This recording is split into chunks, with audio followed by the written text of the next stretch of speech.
नमस्कार दोस्तों, मुद्दे की बात में आपका स्वागत है। सुप्रीम कोर्ट में अशोका विश्वविद्यालय के प्रोफेसर अली खान महमूदाबाद के मामले की आज सुनवाई थी और कोर्ट ने उन्हें जमानत दे दी।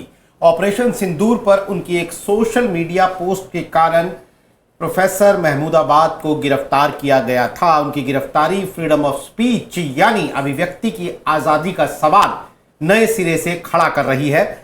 बीजेपी के एक युवा मोर्चा के नेता की शिकायत पर और एक दो और शिकायतों पर प्रोफेसर खान की गिरफ्तारी हुई थी। कांग्रेस समेत तमाम गैर बीजेपी पार्टियों ने इस गिरफ्तारी का खुलकर विरोध किया। वो उसके खिलाफ खड़ी दिखी। लोगों ने सैकड़ों की तादाद में अपने दस्तखत करके चिट्ठियां भेजी कि हम इस गिरफ्तारी का विरोध करते हैं, लेकिन अखिलेश यादव की प्रतिक्रिया ने सबका ध्यान खींचा। अखिलेश यादव का नाम इसलिए ले रहा हूं क्योंकि अशोका यूनिवर्सिटी के प्रोफेसर अली खान महमूदाबाद समाजवादी पार्टी के प्रवक्ता रहे हैं। वो अखिलेश यादव के करीबी रहे हैं, लेकिन इसके बावजूद अखिलेश यादव का विरोध इतना इशारों में रहा कि अगर गौर से ना देखिए, अगर आपको बैकग्राउंड ना पता हो तो शायद पता भी ना चले कि वो बात किसकी कर रहे हैं। उन्होंने 2 दिन में 2 बार सोशल मीडिया पोस्ट किया, लेकिन अली खान महमूदाबाद का नाम लिए बगैर एक उनका जो सोशल मीडिया पोस्ट आज का था वो ये था कि अभिव्यक्ति की स्वतंत्रता के बिना हर स्वतंत्रता औपचारिक है। अब आप अंदाजा लगाते रहिए कि वो ये बात कर रहे हैं कहां पर। 19 मई को उन्होंने किया था हुक्मरानों की बदजुबानी पर भी आज़ादी और किसी के सच कहने पर भी गिरफ्तारी। क्योंकि गिरफ्तारी हुई थी प्रोफेसर महमूदाबाद की, इसलिए अंदाजा लगाया गया, जो कि सही था कि अखिलेश यादव ये बात कर रहे हैं। अब आप गौर कीजिए कि जब दलित या ओबीसी के कोई मामले होते हैं तो अखिलेश यादव की क्या प्रतिक्रिया होती है, कितनी डायरेक्ट प्रतिक्रिया होती है, वैसी मुस्लिम के मुद्दों पर क्यों नहीं होती। और ये मामला नहीं है, हम आगे चलकर बताएंगे कि और भी मामले रहे हैं ऐसे। तो क्या अखिलेश यादव ने यह मान लिया है कि मुसलमानों का मुद्दा मैं पीडीए की छतरी के नीचे ही उठाऊंगा? पीडीए में जो ए है वो अल्पसंख्यक है, इसलिए सब लोग मान लें कि मैं मुसलमानों को लेकर भी उतना ही सरोकार रखता हूं, उतना ही चिंतित हूं। या फिर उन्होंने ये मान लिया है कि भैया इसमें थोड़ा सा एक मध्यम मार्ग अपनाया जाएगा। तो ये जो पॉलिटिक्स है अखिलेश यादव की, इसको समझने के लिए हमारे साथ मौजूद है वरिष्ठ पत्रकार और राजनीतिक विश्लेषक डॉक्टर उत्कर्ष सिन्हा और साथ ही वरिष्ठ पत्रकार और राजनीतिक विश्लेषक आस मोहम्मद। पहले डॉक्टर सिन्हा से ही जानते हैं। डॉक्टर सिन्हा, आपने भी देखे होंगे वो जो 2 एक्स हैंडल पर उन्होंने जो लिखा 2 दिन 19 तारीख को और 21 तारीख को, मैंने भी देखा। क्या आपको लगता है कि वो जो प्रतिक्रिया है वो एक सामान्य प्रतिक्रिया है, उस पर उसे लेकर कोई अखिलेश यादव से सवाल नहीं पूछा जाना चाहिए?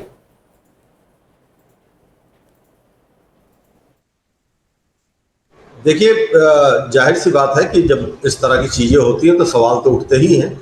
और ऐसे नेता और ऐसी पार्टी के नेता पर सवाल उठ रहे हैं जो माना जाता है कि जिन्होंने जो मुलायम सिंह यादव तो इतने मुखर थे कि भारतीय जनता पार्टी के लोग उनको मुल्ला मुलायम सिंह कहने लगे थे।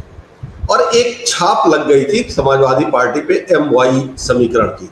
तो यादव और मुसलमानों की पार्टी उसको डिक्लेयर करने की बीजेपी ने बहुत मजबूत कोशिश की और कमोबेश यही छवि बना भी दी। अखिलेश के सामने सबसे बड़ी चुनौती इसी छवि से बाहर आने की थी। ये सही बात है कि ऐसे मौकों पर बजाय धर्म देखने के, बजाय जाति देखने के, अगर आपकी लाइन है ये तो आपको मुखर होना पड़ेगा। आपको नाम लेने में कोई दिक्कत नहीं होनी चाहिए थी। लेकिन हाँ, ये भी सही बात है कि भारतीय जनता पार्टी के साथ जो संघर्ष है उसके भीतर थोड़ी सी भी एक चूक, ऐसा मुझे लगता है कि अखिलेश यादव की रणनीति में आया है ये कि वो ऐसा कुछ नहीं लगाएंगे जिससे ये लगे कि फिर से वही तुष्टीकरण वाली बात है। हालांकि ईमानदारी से अगर मैं बात करूं तो मुझे लगता है कि ऐसे डॉक्टर अली के मामले पर जब पूरा देश बोल रहा था तो अखिलेश यादव को सीधे सीधे बोलना चाहिए था। अगर वो ये कह रहे हैं, हामी भर रहे हैं कि अभिव्यक्ति की स्वतंत्रता की जरूरत है तो। लेकिन पिछले कई दिनों में हमने देखा है, लगभग 1 साल 1.5 साल से हम देख रहे हैं कि वो ऐसा स्पेस बहुत दे नहीं रहे हैं, या जानबूझ के नहीं दे रहे हैं, क्योंकि जब टिकट देने की बात आती है तो देते हैं। लेकिन अगर आप देखिए बड़े मुद्दों पर, जैसे यहाँ पे मामला चल रहा है, बहराइच में दरगाह पे मेले का मामला था, अखिलेश यादव का कोई बहुत सीधा, बहुत कड़ा बयान नहीं आया। बहुत सारे ऐसे मामले और भी हैं जिनका जिक्र आप कर रहे थे और आप सबके पास है कि वहाँ पर भी वो बहुत नहीं बोल रहे थे। एक टाइम तो ऐसा लगा कि ओवैसी की पार्टी लगातार ये कहने लगी थी कि अखिलेश यादव मुसलमानों को धोखा दे रहे हैं। अलीगढ़ में भी एक बार ऐसा ही जुलूस निकला था जिसमें ये कहा गया। लेकिन राजनीतिक परिस्थितियों के भीतर भारतीय जनता पार्टी के सामने विपक्ष की भूमिका में अखिलेश ही है, और जब टिकट देने की बात आती है तो वो ये संतुलन बना ले जाते हैं। आजम खां के मामले में वो बहुत मुखर नहीं रहे, कई बार आलोचनाएं हुई उनकी, लेकिन वो शायद अपनी राजनीति को एक नए तरीके से दिशा दे रहे हैं, जहां पे संदेश बोल के नहीं, प्रतिनिधित्व दे के दिया जाए।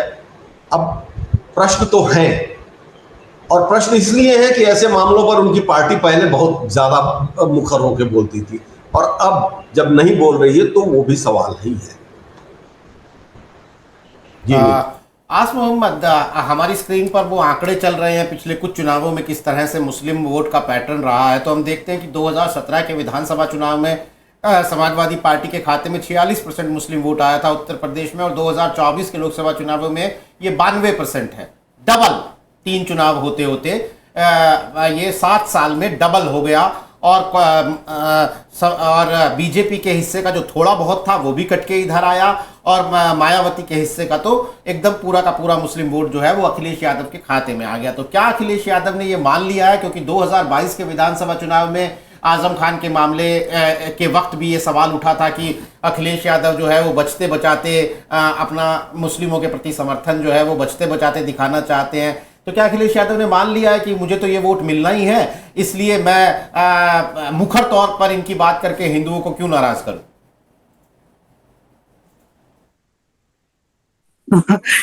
नीरज जी, जो आंकड़े आपने दिए हैं अभी स्क्रीन पर आप बता भी रहे हैं, तो एज ए जर्नलिस्ट मुझे लगता है कि 2027 में ये जो उनको 2024 में वोट मिला है, तो उसमें 1-2% जो है वो अधिक हो सकता है, कम होने की संभावना है नहीं।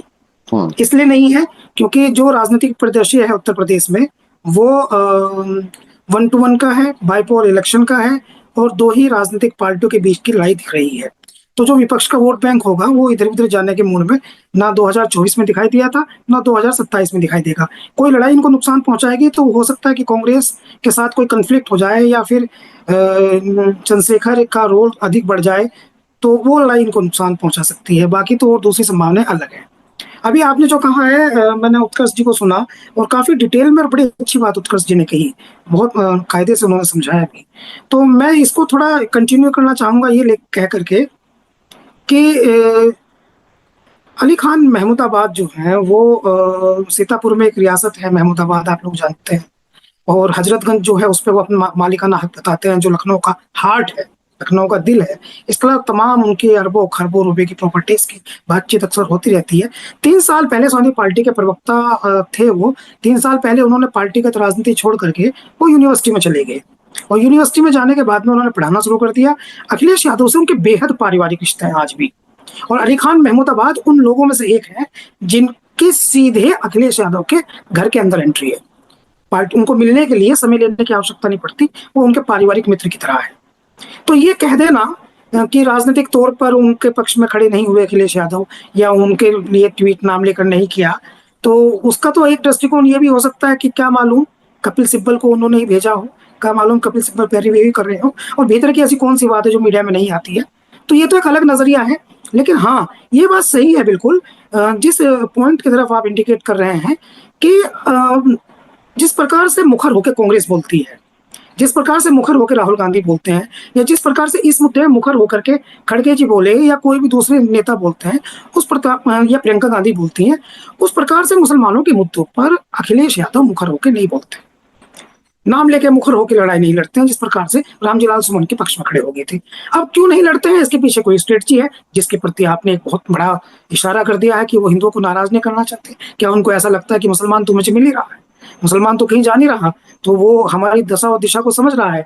तो कहीं ऐसा तो नहीं कि हम अपना जो वोट बैंक हमको अपोजिशन का, जिसको हम ला सकते हैं किन्हीं कारण से, और सांप्रदायिक भेदभाव बढ़ जाए और विद्वेष बढ़ जाए, और विद्वेष बढ़ने के बाद जो है वो हमसे टूट जाए, हमसे चला जाए, जो आना चाहता है हमारे साथ जाति के कारण से, प्रतिनिधित्व के कारण से। तो ये तो आपने खुद ही अपने सवाल में ही इशारा दे दिया। लेकिन मैं दूसरी घटनाओं की तरफ आपको बताना चाहता हूँ। हमने पिछले कुछ समय में देखा है, चाहे वो इरफान सोलंकी हो, कानपुर वाला इशू हो, नाहिद हो, कहराने वाला इशू हो, या फिर वो आरिफ, एक लड़का था जो सारस सारस का जिसका इशू था, सारस वाला इशू, तो वो आरिफ हो, हाँ, या फिर संभल वाला इशू हो।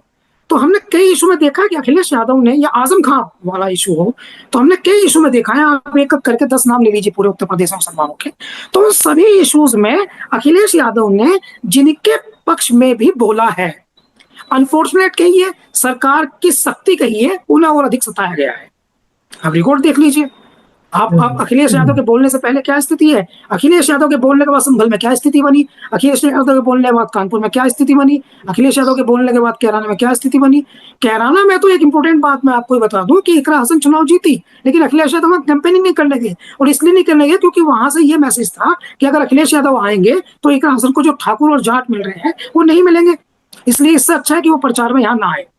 तो यही तो वो पूरा गेम प्लान है। यहाँ हम अली खान महमूदाबाद ने क्या कहा और बीजेपी के मिनिस्टर ने मध्य प्रदेश में क्या कहा, इस पर हम चर्चा नहीं कर रहे, हम शुद्ध पॉलिटिकल बातचीत कर रहे हैं। और शुद्ध पॉलिटिकल बातचीत वो है जिसका इंडिकेशन उत्कर्ष सिन्हा ने भी दिया और आपने भी दिया, कि उनको ऐसा लगता है कि इसका रिटाइलेशन जो है वो ज्यादा खतरनाक होता है, और इसका रिटाइलेशन जो है उससे बीजेपी को मूव मिलता है, और ऐसे किसी मुद्दे पर बोलने से बीजेपी को चांस मिलता है कि देखो ये तो वही, जैसे उत्कर्ष सिन्हा जी ने कहा कि एमवाई की बात कर रहे हैं, जबकि अखिलेश यादव के एजेंडे में अब एमवाई नहीं है, उनके एजेंडे में अब पीडीए है, पिछड़ा, दलित, अल्पसंख्यक, जो भी वो उसको डिफाइन करते हैं, जिस प्रकार से वो डिफाइन करते हैं। नीरज जी।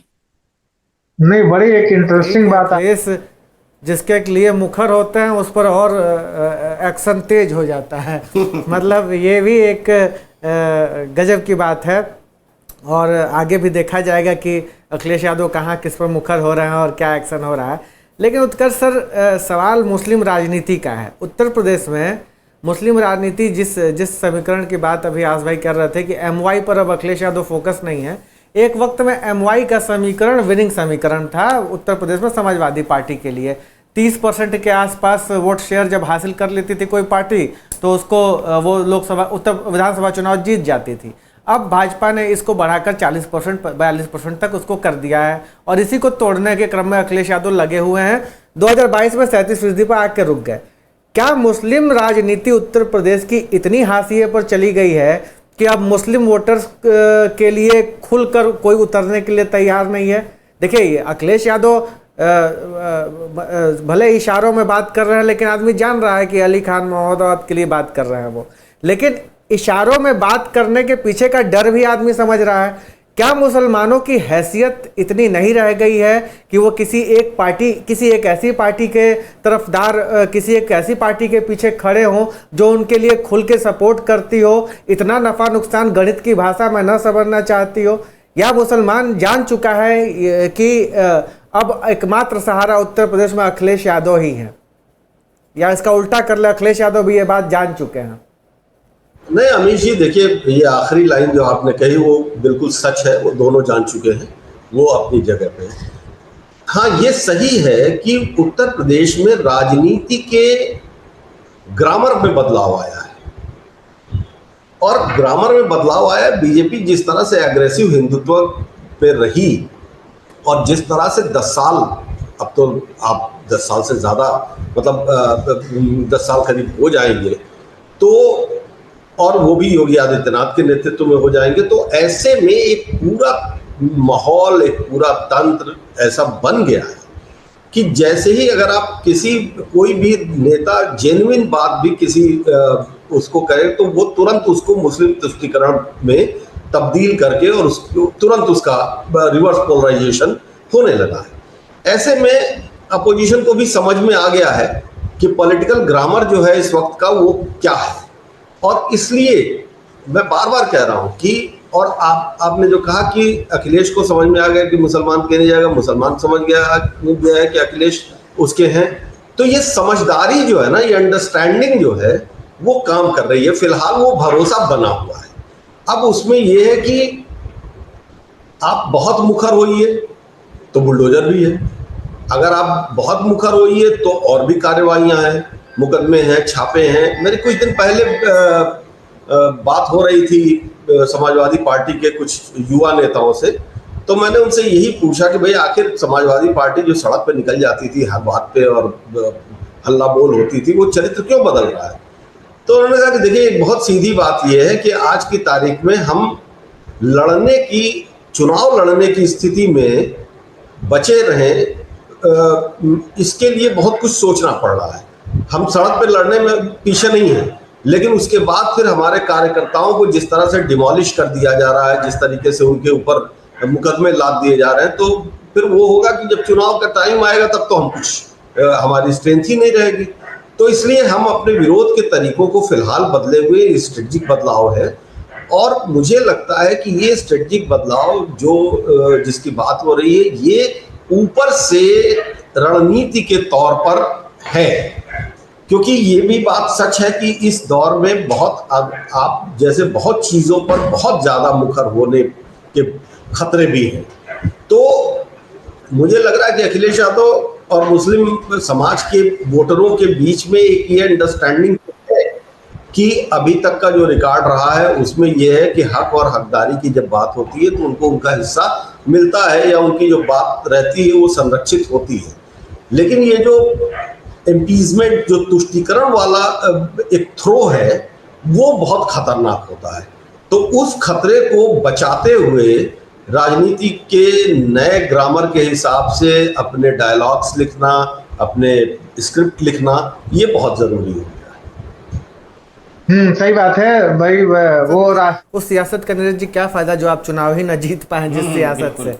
तो बात आस भाई चुनाव जीतने की आ गई है, लेकिन चुनाव जीत लेना भर महज किसी पॉलिटिकल पार्टी का केवल काम तो होता नहीं है ना। पॉलिटिकल पार्टी की एक विचारधारा, पॉलिटिकल पार्टी यानी पॉलिटिकल पार्टी उसका नेता, दोनों की एक विचारधारा होती है, उसकी एक वैचारिक यात्रा होती है, एक सोशल पॉलिटिकल उसका स्ट्रक्चर होता है। जाहिर तौर पर समाजवादी पार्टी का भी है और लंबे अरसे में बना है। ये ऐसा नहीं है कि अखिलेश यादव 2022 के जो हम आंकड़े दिखा रहे हैं स्क्रीन पर, 2017 के आंकड़े दिखा रहे हैं स्क्रीन पर, या जो 2024 के आंकड़े दिखा रहे हैं उनके हिसाब से वो डिफाइन हुआ है। वो एक लंबी 4 दशक की एटलीस्ट यात्रा है। लेकिन मेरा सवाल आपसे ये है कि as a community, Muslim community, जब वोटर्स के तौर पर, चूंकि आप खुद भी उस समाज से आते हैं, आप उस समाज को और बेहतर तरीके से समझ पाते होंगे और उसके बीच में बैठते होंगे, उठते होंगे और उसके मनस्थिति को समझते होंगे। जब उस समाज के अंदर इस प्रकार का विचलन या इस प्रकार की वैचारिक चर्चा नहीं खड़ी हो रही है कि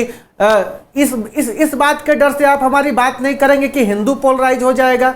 अरे आप एड्रेस करिए हमारे इश्यूज को, आप वोटर्स को समझाइए, या केवल मुसलमानों से जुड़े मुद्दों पर आप बात नहीं करके, तो ये तो वही वाली नीति अपनाने वाली बात हो गई कि पैर ऊपर करके सोइए कि आकाश गिरेगा तो हम उठा लेंगे।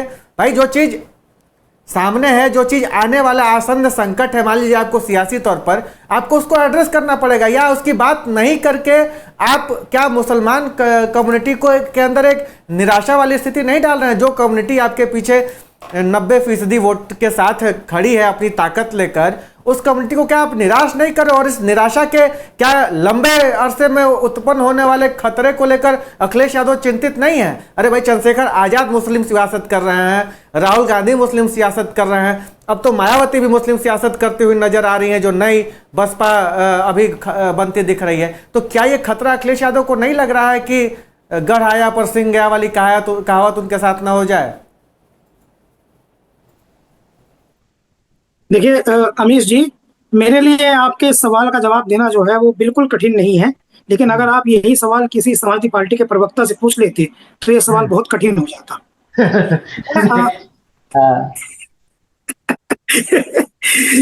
देखिए मैं आपको ये स्पष्ट कर दूं कि एक लाइन है, और वो लाइन जो है वो मजहबी लाइन है, और इतनी मजहबी मजबूत लाइन है कि मुसलमानों की उस लाइन पे बहुत मजबूत आस्था है, और वो लाइन जो है वो कुरान में है। और वो लाइन ये है कि बिगाड़ के डर से क्या हक की बात ना कहोगे? क्या इसलिए आप हक कहना छोड़ दोगे कि आपको ये डर लगेगा कि आपका कुछ बिगड़ जाएगा? हक यानी सत्य, हक यानी इंसाफ की बात, वो आपको हर परिस्थिति में कहनी पड़ेगी, चाहे आप बिगड़े या रहें। तो ये तो पहली प्राथमिकता है। दूसरी बात यह है कि अब बात सियासत की है, तो जब बात सियासत की है तो इतनी बोल्डनेस तो होनी चाहिए कि आप अगर खुद नहीं कह सकते, जैसे अखिलेश यादव लंदन चले गए, तो उनकी पार्टी में जो है वो बहुत नेता हैं, 110 से ज्यादा विधायक हैं, 37 सांसद हैं, तो कोई तो कुछ कहे इस बात को। और फिर अगर आप ये मत कहें कि अली खान महमूदाबाद को लेकर के आप मत कहें, उनको तो जैसे अभी उत्कर्ष सिन्हा जी ने जो जवाब दिया ना, वो उसको समझना जो है, वो जिस प्रकार से इन्होंने जवाब दिया उसमें बड़ी दार्शनिकता से जवाब दिया है, बड़ी विद्वनता उसमें थी, और जिस प्रकार से उन्होंने जवाब दिया उसको समझना थोड़ा सा उतना ही कठिन है जितना सुप्रीम कोर्ट ने आज कहा कि उन्होंने जो लिखा, अली खान महमूदाबाद ने जो लिखा, उसे अंग्रेजी में समझने के लिए 3 लोगों की एक कमेटी गठित कर दी कि ये समझ के बताएगी कि इन्होंने क्या लिखा। तो ये वही स्थिति है। अब मैं फिर आपसे ये बात कह रहा हूँ, और बहुत मजबूती के साथ ये बात कह रहा हूँ, कि जब आप गठबंधन में हैं, आपको ये लगता है, यही तो गठबंधन का क्या मतलब है? गठबंधन का ये मतलब है कि अगर आपके पास एक गेंदबाज है तो आपके पास में एक बल्लेबाज है, एक विकेट कीपर है, यानी पूरी टीम है। तो जब आप गठबंधन में हैं, आपको ऐसा लगता है कि आपकी वोटों का पोलराइजेशन हो सकता है ऐसा कहने से, तो आपका गठबंधन का जो साथी है उसको पुश करके आप आगे बढ़ा दीजिए। सही बात है। तो उसको पुश या करके आगे बढ़ा कुछ दीजिए। ऐसा भी बोल्ड इशारा नहीं भाता, हाथा की खबर लगाकर आप इतना लिख देते हैं तो पता चल जाता है कि हरिशंकर तिवारी के हाथा की बात हो रही है। इस ट्वीट में तो लग रहा है कि भारतीय संविधान पढ़ा रहे हैं अखिलेश यादव बैठा के, कि अव्यक्त की आजादी जैसा कोई मसला भारतीय संविधान में है। नहीं, मैं इस बात से पूरी तरह सहमत हूँ, और मैंने अपनी बातचीत को प्रारंभ में ही ये बात कह दी कि क्या बिगाड़ के डर से हक की बात ना कहोगे? तो पूरे विश्व को, पूरी दुनिया को वसुधैव कुटुंबकम के सिद्धांत पे हर कमजोर व्यक्ति के साथ खड़ा होना चाहिए, और ये देश के सभ्य अच्छे हिंदू के लिए चिंता का विषय है कि अगर कोई माइनॉरिटी अपने आप को पीड़ित, वंचित और दमित महसूस करता है तो उसके साथ खड़ा होना चाहिए, उसके कंधे पे हाथ रखना चाहिए। और ये एक मुद्दा सिर्फ एक का नहीं है, ये समस्या इसलिए है क्योंकि विजय शाह जैसे व्यक्ति ने, जो मिनिस्टर है, और वो इतनी आपत्तिजनक टिप्पणी कर रहा है देश की सेना पे, उसके विरुद्ध कोई कार्रवाई नहीं हो रही है। हालांकि मेरा मानना यह है कि अली खान को इस प्रकार के लिखने से, संवेदनशील मुद्दे हैं और परिस्थिति को समझ के उनको बचना चाहिए था। लेकिन फिर भी मैं कह रहा हूं कि एक व्यक्ति सदन में खड़े होकर ये कहता है, सांसद रमेश विधोड़ी कुंवर दानिश अली को एक आपत्तिजनक बात कहता है और कोई कार्रवाई नहीं होती है। तो ऐसे बहुत सारे इश्यूज हैं।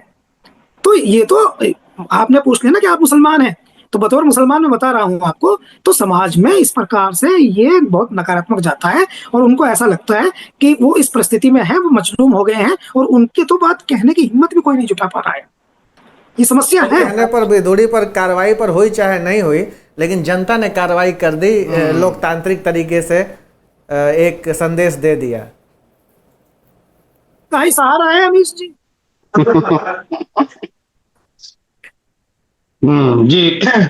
बहुत साल पहले अमीश योगेंद्र यादव के एक आर्टिकल में एक लाइन पढ़ी थी जिसका मैं कई बार जिक्र कर चुका हूं। उन्होंने अमेरिका चुनाव के संदर्भ में लिखा था कि रिपब्लिकन अमेरिकन ब्लैक्स की चिंता इसलिए नहीं करते क्योंकि उन्हें वो पता है कि वोट मिलेगा नहीं, और डेमोक्रेट्स इसलिए चिंता नहीं करते क्योंकि उन्हें पता है कि उनके सिवा ये वोट कहीं जाएगा नहीं। तो जब हमारी राजनीति भी दो बाइपोलर नेचर की तरफ बढ़ रही है, तो वहां पर ये बात मुसलमानों पर लागू हो जाती है। बीजेपी जानती है मिलेगा नहीं, कोई चिंता नहीं करती है, और बीजेपी के बरक्स जो सबसे मजबूत पार्टी खड़ी होती है उसे लगता है मेरे अलावा ये वोट कहीं जाएगा नहीं। और उत्तर प्रदेश में वो पार्टी समाजवादी पार्टी है जाहिर तौर पर। लेकिन अखिलेश यादव जिस मजबूती से पीडीए की बात कर रहे हैं और अपना कंसर्न, अपने सरोकार दिखा रहे हैं, वो ठाकुरवाद के खिलाफ जिस तरीके से बोल रहे हैं, आने वाले दिनों में ये सवाल उठेंगे, शायद मुस्लिम समुदाय की तरफ से ये सवाल उठेंगे कि अखिलेश यादव को और मजबूती से उनके पक्ष में खड़ा होना होगा, या फिर एक चुप रहने की भी एक पॉलिटिक्स एक एंगल वो भी है ना अमीश, की मुस्लिम समुदाय ने चुप रहकर एक हिंदू पोलराइजेशन को कम करने की कोशिश की है। तो ये वो आगे बढ़ता है। एक इंटरेस्टिंग पॉलिटिकल डेवलपमेंट है जो आने वाले दिनों में जिस पर हमारी नजर रहेगी। हम देखेंगे क्या शक्ल अख्तियार करती है। लेकिन आज कार्यक्रम में हमारे साथ शिरकत करने के लिए डॉक्टर उत्कर्ष सिन्हा, आस मोहम्मद, आपका बहुत बहुत शुक्रिया। तमाम दर्शकों का आभार। नमस्कार।